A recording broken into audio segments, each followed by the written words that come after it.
Guys আমিও গেছিলাম free fire watch পার্টিতে, আর ওইখানে গিয়ে একটা গেম প্লে দেখে আমার মাথা নষ্ট হয়ে গেছে ভাই। আপনাদেরও মাথা নষ্ট হয়ে যাবে। দেখেন জাস্ট এই গেম প্লেটা দেখেন।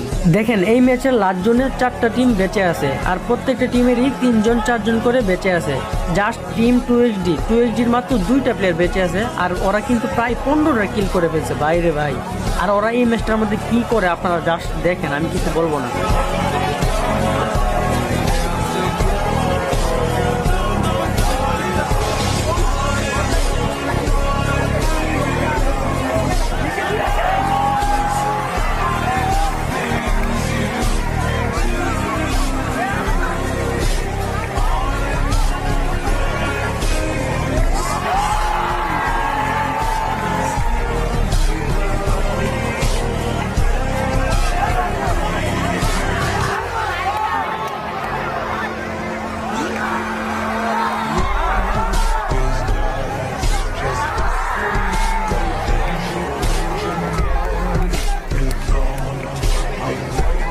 ভাইরে ভাই, টিম 2xd কামটা করলো কি ভাই? 2টা প্লেয়ার মানে কিভাবে মানে সার্ভাইভ করে বইটা নিয়ে আসলো ভাই, আমি তো ভাবি নাই।